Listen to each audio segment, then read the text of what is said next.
ವೀಕ್ಷಕರೇ, ನಾವು ಇನ್ಶೂರೆನ್ಸ್ ಯಾಕೆ ಮಾಡಿಸ್ತೀವಿ? ಕಷ್ಟ ಕಾಲದಲ್ಲಿ ಸಹಾಯಕ್ಕೆ ಬರುತ್ತೆ ಅನ್ನೋ ಉದ್ದೇಶಕ್ಕೆ, ಅಥವಾ ನಮ್ಮ ಇನ್ವೆಸ್ಟ್ಮೆಂಟ್ಗೆ ಒಳ್ಳೆ ರಿಟರ್ನ್ ಸಿಗ್ಲಿ ಅನ್ನೋ ಕಾರಣಕ್ಕೆ. ಆದ್ರೆ ಅದೇ ವಿಮೆ ನಮ್ಮ ಜೀವವನ್ನೇ ತೆಗೆಯುತ್ತೆ ಅಂದ್ರೆ ನಂಬ್ತೀರಾ? ನಂಬಲೇಬೇಕು. ಭಾರತದಲ್ಲಿ, ಅದರಲ್ಲೂ ಸ್ಪೆಷಲಿ ಉತ್ತರ ಭಾರತದಲ್ಲಿ 100 ಕೋಟಿಗೂ ಅಧಿಕವಾದ ಒಂದು ವಿಮೆ ಹಗರಣ ಬೆಳಕಿಗೆ ಬಂದಿದೆ. ಅದರ ಕಂಪ್ಲೀಟ್ ಸ್ಟೋರಿನ ನೀವು ಕೇಳಿದ್ರೆ ಹೀಗೂ ಉಂಟೆ ಅಂತ ಅನ್ಕೊಳ್ದೇ ಇರಲ್ಲ.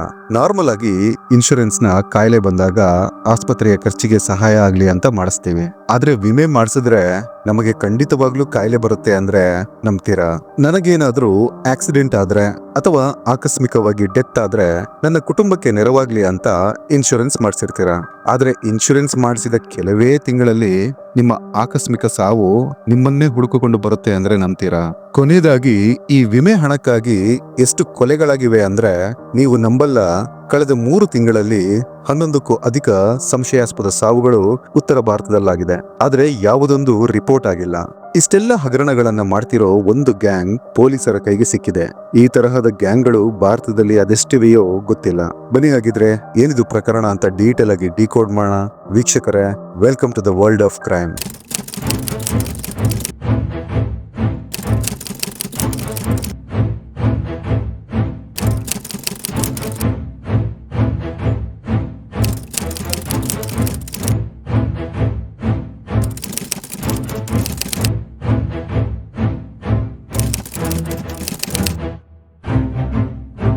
ಅಂದು ಜನವರಿ 15, 2025 ರಾತ್ರಿ ಸುಮಾರು 10 ಗಂಟೆಯ ಸಮಯ. ಉತ್ತರ ಪ್ರದೇಶದ ಸಂಬಲ್ನ ಅಡಿಷನಲ್ ಎಸ್ಪಿ ಅನುಕೀರ್ತಿ ಶರ್ಮಾ ತಮ್ಮ ಟೀಮ್ನೊಂದಿಗೆ ಪೆಟ್ರೋಲಿಂಗ್ ಮಾಡ್ತಿದ್ರು. ಬಹಳನೇ ಚಳಿ ಹಾಗೂ ಮಂಜು ಬೀಳ್ತಿದ್ದ ಟೈಮ್ ಅದು. ಕಾರ್ ಲೈಟ್ ಜೊತೆಗೆ ಸ್ಟ್ರೀಟ್ ಲೈಟ್ ಇದ್ರೂ ಸರಿಯಾಗಿ ರೋಡ್ ಕಾಣಿಸ್ತಿರಲಿಲ್ಲ, ಅಷ್ಟು ಮಂಜು ಬೀಳ್ತಿತ್ತು. ಸೊ ನಾರ್ಮಲ್ ಆಗಿ ಎಲ್ಲಾ ವಾಹನಗಳು 20ರಿಂದ 30 ಕಿಲೋಮೀಟರ್ ಸ್ಪೀಡ್ ನಲ್ಲೇ ಹೋಗ್ಬೇಕು, ಎಲ್ಲ ಇಂಡಿಕೇಟರ್ ಗಳನ್ನ ಆನ್ ಮಾಡ್ಕೊಂಡು. ಅದೇ ಟೈಮ್ಗೆ ಅನುಕೀರ್ತಿ ಶರ್ಮಾ ಇದ್ದಂತಹ ಪೊಲೀಸ್ ಜೀಪ್ ನ ಒಂದು ಕಾರ್ ಬಹಳನೇ ಸ್ಪೀಡ್ ಆಗಿ ಓವರ್ಟೇಕ್ ಮಾಡ್ಕೊಂಡು ಮುಂದೆ ಪಾಸ್ ಆಗತ್ತೆ. ಆ ಕಾರ್ 100ಕ್ಕೂ ಅಧಿಕ ಸ್ಪೀಡ್ ನಲ್ಲಿತ್ತು. ಇದನ್ನು ನೋಡಿದ ಅಡಿಷನಲ್ ಎಸ್ಪಿಗೆ ಡೌಟ್ ಬರುತ್ತೆ, ಇಂಥ ಮಂಜಲ್ಲೂ ಇಷ್ಟು ಸ್ಪೀಡ್ ಆಗಿ ಗಾಡಿ ಓಡಿಸೋಕೆ ಏನು ಕಾರಣ? ರೋಡ್ ಕೂಡ ಸರಿಯಾಗಿ ಕಾಣಿಸ್ತಿಲ್ಲ ಅಂತ. ತಕ್ಷಣ ಅವರು ತಮ್ಮ ವೈರ್ಲೆಸ್ ನ ಮೂಲಕ ಮುಂದೆ ಹಾಕಲಾಗಿದ್ದ ಚೆಕಿಂಗ್ ಪಾಯಿಂಟ್ ಗೆ ಹೇಳ್ತಾರೆ, ಆ ಕಾರ್ನ ಸ್ಟಾಪ್ ಮಾಡಿ ಚೆಕ್ ಮಾಡಿ, ಕೇಳಿ ಯಾಕೆ ಇಷ್ಟೊಂದು ಅರ್ಜೆಂಟ್ ನಲ್ಲಿ ಹೋಗ್ತಿದ್ಯಾ ಅಂತ. ನಾನು ಕೆಲವೇ ನಿಮಿಷಗಳಲ್ಲಿ ಅಲ್ಲಿಗೆ ಬರ್ತೀನಿ ಅಂತಾರೆ.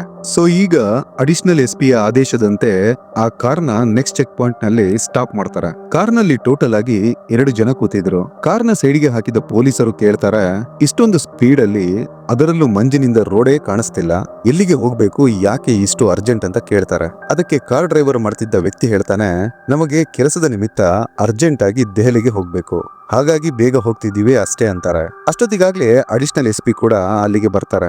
ನಂತರ ಕಾರ್ನ ಸರ್ಚ್ ಮಾಡಲಾಗತ್ತೆ. ಕಾರ್ನ ಒಳಗಡೆ 11.5 ಲಕ್ಷ ಕ್ಯಾಶ್ ಇತ್ತು.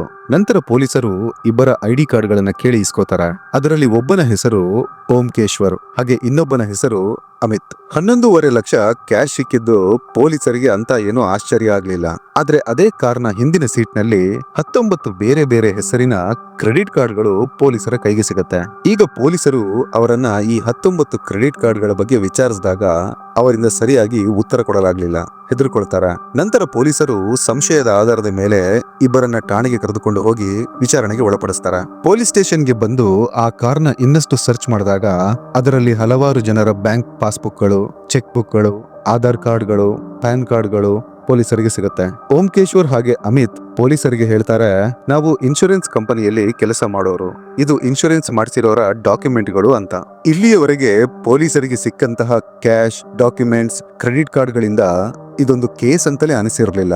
ಆದ್ರೆ ಯಾವಾಗ ಇವರಿಬ್ಬರ ಫೋನ್ಗಳನ್ನ ತಗೊಂಡು ಚೆಕ್ ಮಾಡೋಕೆ ಸ್ಟಾರ್ಟ್ ಮಾಡ್ತಾರೋ ಆಗ ಒಮ್ಮೆ ಪೊಲೀಸರಿಗೆ ನಂಬೋದು ಕಷ್ಟವಾಗುತ್ತೆ. ಅವರ ಫೋನ್ನ ಗ್ಯಾಲರಿ ಓಪನ್ ಮಾಡಿ ಫೋಟೋಗಳನ್ನ ನೋಡಿದ ಪೊಲೀಸರಿಗೆ ಎಷ್ಟು ನೋಡಿದರೂ ಮುಗಿಯದಷ್ಟು ಫೋಟೋಗಳಿದ್ವು. ಸುಮಾರು 1.5 ಲಕ್ಷದಷ್ಟು ಫೋಟೋಗಳು. ನಾರ್ಮಲ್ ಆಗಿ ಫೋನ್ ನಲ್ಲಿ ನಮ್ಮ ಫೋಟೋಗಳು, ಫ್ಯಾಮಿಲಿ, ಫ್ರೆಂಡ್ಸ್ ಇತ್ಯಾದಿ ಫೋಟೋಗಳಿರುತ್ತೆ. ಆದ್ರೆ ಇವರ ಫೋನ್ ನಲ್ಲಿ ಇದ್ದದ್ದು ಸಾಮಾನ್ಯ ಜನಗಳು, ಅದರಲ್ಲೂ ಬಹಳನೇ ಬಡ ಕುಟುಂಬಗಳ ಫೋಟೋಗಳು, ಅವರ ಮನೆಯ ಫೋಟೋಗಳು, ಕೆಲವು ಕಾಯಿಲೆಗೆ ತುತ್ತಾದವರ ಫೋಟೋಗಳು. ಈಗ ಪೊಲೀಸರಿಗೆ ಇದ್ದ ಸಂಶಯ, ಈ ತರಹದ ಫೋಟೋಗಳನ್ನ ಇಟ್ಕೊಂಡಿರೋದಾದ್ರೂ ಯಾಕೆ, ಅದು ಈ ಪ್ರಮಾಣದಲ್ಲಿ ಅಂತ. ನಂತರ ಪೊಲೀಸರು ಆ ಫೋನ್ ನಲ್ಲಿದ್ದ ಮೆಸೇಜ್ ಗಳನ್ನ ಚೆಕ್ ಮಾಡ್ತಾರೆ. ಅದರಲ್ಲಿ ನೋಡಿದ್ರೆ ಆಲ್ಮೋಸ್ಟ್ 50ಕ್ಕೂ ಅಧಿಕ ಮೆಸೇಜ್ಗಳು ಇನ್ಶೂರೆನ್ಸ್ ಕಂಪನಿಯಿಂದ, ಬ್ಯಾಂಕ್ ನಿಂದ ಬಂದಿತ್ತು. ನಿಮ್ಮ ವಿಮೆ ಹಣವನ್ನ ಬ್ಯಾಂಕ್ ಅಕೌಂಟ್ಗೆ ವರ್ಗಾಯಿಸಲಾಗಿದೆ, ಹಾಗೆ ಬ್ಯಾಂಕ್ ನಿಂದ ನಿಮ್ಮ ವಿಮೆ ಹಣವನ್ನ ನಿಮ್ಮ ಅಕೌಂಟ್ಗೆ ಟ್ರಾನ್ಸ್ಫರ್ ಮಾಡಲಾಗಿದೆ ಅಂತ. ಈಗ ಒಂದೇ ಮೊಬೈಲ್ ನಂಬರ್ಗೆ ಇಷ್ಟೊಂದು ಇನ್ಶೂರೆನ್ಸ್ ಅಮೌಂಟ್ ಬರಲು ಹೇಗೆ ಸಾಧ್ಯ ಅಂತ ಯೋಚಿಸಿದ ಪೊಲೀಸರು ಅದರಲ್ಲಿ ಒಂದು ಮೆಸೇಜ್ ನಿಂದ ವಿಮೆದಾರರ ಅಡ್ರೆಸ್ ತೆಗೆದು ಅವರ ಮನೆಗೆ ಹೋಗ್ತಾರೆ. ಅವರು ಹೋಗಿದ್ದು ಇದೇ ಮನೆಗೆ. ಈಕೆಯ ಹೆಸರು ಪ್ರಿಯಾಂಕಾ. ಆ ಇನ್ಶೂರೆನ್ಸ್ ನಲ್ಲಿ ಪ್ರಿಯಾಂಕಳನ್ನ ನಾಮಿನಿ ಮಾಡಲಾಗಿತ್ತು. ಈವನ್ ಇನ್ಶೂರೆನ್ಸ್ ಕಂಪನಿಯಿಂದ ಪ್ರಿಯಾಂಕಾಗೆ 25 ಲಕ್ಷ ಹಣ ಕೂಡ ಕೊಡಲಾಗಿದೆ ಅನ್ನೋ ಮೆಸೇಜ್ ಇನ್ಶೂರೆನ್ಸ್ ಕಂಪನಿಯಿಂದ ಆ ನಂಬರ್ಗೆ ಕಳುಹಿಸಿಕೊಡಲಾಗಿತ್ತು. ಪ್ರಿಯಾಂಕಳ ಪತಿ ದಿನೇಶ್ಗೆ ಕ್ಯಾನ್ಸರ್ ಲಾಸ್ಟ್ ಸ್ಟೇಜ್ ನಲ್ಲಿತ್ತು. ಆತನನ್ನ ಡಿಸೆಂಬರ್ 2023ರಲ್ಲಿ ದೆಹಲಿಯ ಒಂದು ಪ್ರೈವೇಟ್ ಹಾಸ್ಪಿಟಲ್ ನಲ್ಲಿ ಅಡ್ಮಿಟ್ ಮಾಡಿಸಲಾಗಿತ್ತು. ಆ ಟೈಮ್ ನಲ್ಲಿ ಡಾಕ್ಟರ್ಗಳು ಹೇಳ್ತಾರೆ, ದಿನೇಶ್ ಉಳಿಯೋದು ಕಷ್ಟ, ಆದಷ್ಟು ದಿನ ಆತನನ್ನ ಚೆನ್ನಾಗಿ ನೋಡ್ಕೊಳ್ಳಿ, ಯಾಕೆಂದ್ರೆ ಕ್ಯಾನ್ಸರ್ ಲಾಸ್ಟ್ ಸ್ಟೇಜ್ ನಲ್ಲಿದೆ ಅಂತ.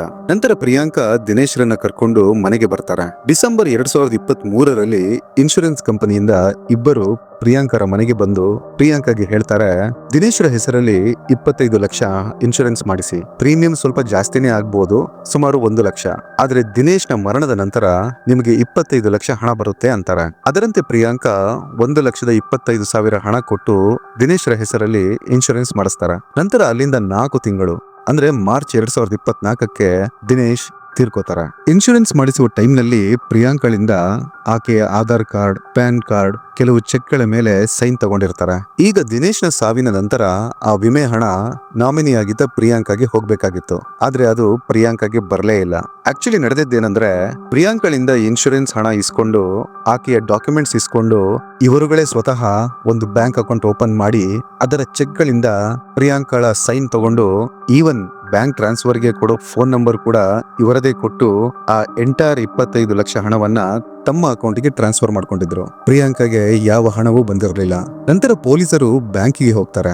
ಅಲ್ಲಿ ನೋಡಿದ್ರೆ ಬ್ಯಾಂಕ್ ನ ಸ್ಟೇಟ್ಮೆಂಟ್ ನಲ್ಲಿ ವಿಮೆ ಹಣ ಬಂದಿರೋದು ನಿಜ, ಅದನ್ನ ಚೆಕ್ ಮೂಲಕ ಪ್ರಿಯಾಂಕಾ ಡ್ರಾ ಮಾಡಿರೋದು ನಿಜ ಅನ್ನೋ ಹಾಗಿತ್ತು. ಅಂದ್ರೆ ಪ್ರಿಯಾಂಕಾ ಪಾಲಿಸಿ ಮಾಡಿಸ್ತಾರೆ, ಪ್ರೀಮಿಯಂ ಕಟ್ತಾರೆ, ಇನ್ಶೂರೆನ್ಸ್ ಕಂಪನಿಯಿಂದ ಹಣ ಕೂಡ ಬ್ಯಾಂಕಿಗೆ ಬರುತ್ತೆ, ಬ್ಯಾಂಕ್ ಕೂಡ ಆ ಹಣವನ್ನ ಪ್ರಿಯಾಂಕಾಗೆ ಕೊಡುತ್ತೆ, ಆದ್ರೆ ಆ ಹಣ ಪ್ರಿಯಾಂಕಾಗೆ ತಲುಪೋದೇ ಇಲ್ಲ. ನಂತರ ಪೊಲೀಸರು ಮತ್ತೊಂದು ಡಾಕ್ಯುಮೆಂಟ್ ನ ಡೀಟೇಲ್ಸ್ ನ ತಗೊಂಡು ನೋಡೋಕೆ ಶುರು ಮಾಡ್ತಾರೆ. ಅವರ ಹೆಸರು ಚಂದ್ರಹಾಸ್, ಇವರ ಮಗನ ಹೆಸರು ಕೂಡ ದಿನೇಶ್ ಅಂತಲೇ. ದಿನೇಶ್ಗೆ 30 ವರ್ಷ ವಯಸ್ಸು. ದಿನೇಶ್ ಬ್ಯಾಂಕ್ ನಿಂದ ಒಂದು ಟ್ರ್ಯಾಕ್ಟರ್ ಹಾಗೆ ಬೈಕ್ ನ ಲೋನ್ ಮೂಲಕ ತಗೊಂಡಿದ್ದ. ಯಾವಾಗ ದಿನೇಶ್ ನ ಬಳಿ ಟ್ರ್ಯಾಕ್ಟರ್ ಹಾಗೆ ಬೈಕ್ ಬಂತು, ಆಗ 2 ವಿಷಯಗಳು ನಡೆಯುತ್ತೆ. ಒಂದು, ಯಾವತ್ತೂ ಕುಡಿಯೋ ಅಭ್ಯಾಸ ಇಲ್ಲದ ದಿನೇಶ್ ಸಡನ್ ಆಗಿ ಕುಡಿಯೋಕೆ ಶುರು ಮಾಡ್ತಾನೆ. ಅಲ್ಲಿಂದ 2 ವರ್ಷಗಳಲ್ಲಿ ದಿನೇಶ್ ಸಡನ್ ಆಗಿ ಒಂದು ದಿನ ತೀರ್ಕೋತಾನೆ. ದಿನೇಶ್ನ ಸಾವಿನ ನಂತರ ಲೋನ್ ಅಮೌಂಟ್ ಅನ್ನ ಬ್ಯಾಂಕ್ಗಳು ಅದರ ಇನ್ಶೂರೆನ್ಸ್ ನಿಂದ ರಿಕವರ್ ಮಾಡ್ಕೋತಾರೆ. ಟ್ರ್ಯಾಕ್ಟರ್ ಹಾಗೂ ಬೈಕ್ ಮನೆಯವರಿಗೆ ವಾಪಸ್ ಕೊಡ್ತಾರೆ. ಆದ್ರೆ ವಿಪರ್ಯಾಸ ಅಂದ್ರೆ ದಿನೇಶ್ನ ನಾಮಿನಿ ಆತನ ಫ್ಯಾಮಿಲಿಯಲ್ಲಿ ಯಾರೊಬ್ಬರೂ ಆಗಿರ್ಲಿಲ್ಲ, ಬೇರೆ ಯಾರೋ ಥರ್ಡ್ ಪಾರ್ಟಿ ಅವರಿಗೆ ಟ್ರ್ಯಾಕ್ಟರ್ ಹಾಗೂ ಬೈಕ್ ಕೊಡಲಾಗಿತ್ತು. ಇದಾದ ನಂತರ ಪೊಲೀಸರು ತ್ರಿಲೋಚನ್ ಎಂಬುವರ ಮನೆಗೆ ಹೋಗಿ ಕೇಳ್ತಾರೆ, ತ್ರಿಲೋಚನ್ ನ ಸಾವಿನ ನಂತರ ನಿಮಗೆ ಇನ್ಶೂರೆನ್ಸ್ ಅಮೌಂಟ್ ಸಿಕ್ತಾ ಅಂತ. ಆಕ್ಚುಲಿ ತ್ರಿಲೋಚನ್ ಅವರ ಹೆಸರಲ್ಲಿ 5,05,000 ಇನ್ಶೂರೆನ್ಸ್ ಪಾಲಿಸಿಗಳನ್ನ ತೆಗೆಸಲಾಗಿತ್ತು. ಅಂದ್ರೆ ಟೋಟಲ್ ಆಗಿ 25 ಲಕ್ಷ ಅಮೌಂಟ್. ಅವರ ಮನೆಯವರು ತಿರುಗಿ ಪೊಲೀಸರಿಗೆ ಕೇಳ್ತಾರೆ, ಯಾವ ಇನ್ಶೂರೆನ್ಸ್ ಅಮೌಂಟ್, ಯಾರು ಮಾಡಿಸಿದ್ದು, ಯಾವಾಗ ಮಾಡಿಸಿದ್ದು ಅಂತ. ಆಗ ಪೊಲೀಸರು ಹೇಳ್ತಾರೆ, ಅವರಿಗೆ ಜೂನ್ 2024ರಲ್ಲಿ 5 ಪಾಲಿಸಿಯಿಂದ ಸೇರಿ ಒಟ್ಟು 25 ಲಕ್ಷ ಹಣವನ್ನ ಕೊಡಲಾಗಿದೆ, ನಿಮಗೆ ಗೊತ್ತಿಲ್ವಾ ಅಂತ. ಅದಕ್ಕೆ ತ್ರಿಲೋಚನ್ ಮನೆಯವರು ಹೇಳ್ತಾರೆ, ತ್ರಿಲೋಚನ್ ಡಿಸೆಂಬರ್ 23ರಲ್ಲೇ ಸತ್ತು ಹೋಗಿದ್ದಾರೆ, ಅಂದ್ರೆ ನೀವು ಹೇಳ್ತಿರೋದ್ಕಿಂತ 6 ತಿಂಗಳು ಮುಂಚೆಯೇ, ನಮಗೆ ಯಾವುದೇ ಐಡಿಯಾ ಇಲ್ಲ ಅಂತ ಹೇಳ್ತಾರೆ. ಈಗ ಪೊಲೀಸರು ಸೀದಾ ಸಂಬಲ್ ಪೊಲೀಸ್ ಸ್ಟೇಷನ್ಗೆ ಬಂದು ಅರೆಸ್ಟ್ ಮಾಡಲಾಗಿದ್ದ ಓಂಕೇಶ್ವರ್ ಹಾಗೂ ಅಮಿತ್ನನ್ನ ಇದರ ಬಗ್ಗೆ ವಿಚಾರಿಸ್ತಾರೆ. ಆಗ ಅವರು ಹೇಳ್ತಾರೆ, ತ್ರಿಲೋಚನ್ ಡಿಸೆಂಬರ್ 2023ರಲ್ಲೇ ಸತ್ತು ಹೋಗಿದ್ರು. ನಂತರ ಅವರನ್ನ ನಾವು ಪೇಪರ್ಗಳ ಮೂಲಕ ಜೀವಂತಗೊಳಿಸಿ ಫೆಬ್ರವರಿ 2024ರಲ್ಲಿ ಅವರ ಹೆಸರಲ್ಲಿ 5 ಪಾಲಿಸಿಗಳನ್ನ ಮಾಡಿಸಿದ್ವಿ. ನಂತರ ಮತ್ತೆ ಜೂನ್ 2024ರಲ್ಲಿ ಹಾರ್ಟ್ ಅಟ್ಯಾಕ್ ಅಂತ ಒಂದು ಡೆತ್ ಸರ್ಟಿಫಿಕೇಟ್ ಮಾಡಿಸಿ ಸಬ್ಮಿಟ್ ಮಾಡಿ ಇನ್ಶೂರೆನ್ಸ್ ಅಮೌಂಟ್ ನ ತಗೊಂಡ್ವಿ ಅಂತಾರೆ. ವೀಕ್ಷಕರೇ, ಹೀಗೆ ನಾನು ಹೇಳ್ತಾ ಹೋದ್ರೆ ಒಂದಲ್ಲ ಎರಡಲ್ಲ 100 ಕಥೆಗಳನ್ನ ಹೇಳ್ಬೇಕಾಗತ್ತೆ. ಅಷ್ಟರ ಮಟ್ಟಿಗಿದೆ ಈ ಹಗರಣದ ನಂಟು. ಎಣಿಸಲಾಗದಷ್ಟು ಜನಗಳಿಗೆ ಮೋಸ ಮಾಡಲಾಗಿದೆ. ಸ್ಪೆಷಲಿ ಬಡ ಕುಟುಂಬಕ್ಕೆ ಸೇರಿರೋರನ್ನ ಟಾರ್ಗೆಟ್ ಮಾಡ್ತಾರೆ. ಇವತ್ತಿನವರೆಗೆ ಈ ಕೇಸ್ನಲ್ಲಿ ಪೊಲೀಸರು 51 ಜನರನ್ನ ಅರೆಸ್ಟ್ ಮಾಡಿದ್ದಾರೆ. ಆದ್ರೆ ಕತೆ ಇಲ್ಲಿಗೆ ಮುಗಿಲಿಲ್ಲ. ನಿಜವಾದ ಹಗರಣದ ಆಳ ಗೊತ್ತಾಗೋದೇ ಈಗ. ಇಲ್ಲಿಯವರೆಗೆ ಪೊಲೀಸರು ರೀಚ್ ಆಗಿದ್ದು ಯಾರೆಲ್ಲ ಸಾಯೋ ಸ್ಟೇಜ್ ನಲ್ಲಿದ್ರು, ಅಂದ್ರೆ ಬಹಳನೇ ಭೀಕರ ಕಾಯಿಲೆಗೆ ತುತ್ತಾಗಿರೋರು. ಎರಡನೆಯದು ತ್ರಿಲೋಚನ್ ಅಂತವರು, ಅಂದ್ರೆ ಸತ್ತ ವ್ಯಕ್ತಿಯನ್ನ ಜೀವಂತಗೊಳಿಸಿ ಅವರ ಹೆಸರಲ್ಲಿ ಪಾಲಿಸಿ ತಗೊಂಡು ಹಣ ಹೊಡೆಯೋದು. ಮೂರನೆಯದಾಗಿ ಈ ಗ್ಯಾಂಗ್ ಎಂತ ಯುವಕರನ್ನ ಟಾರ್ಗೆಟ್ ಮಾಡ್ತಿದ್ರು ಅಂದ್ರೆ 25ರಿಂದ 30 ವರ್ಷ ವಯಸ್ಸಿನವರನ್ನ, ಹೆಚ್ಚಾಗಿ ಓದು ಬರಹ ತಿಳಿಯದವರನ್ನ.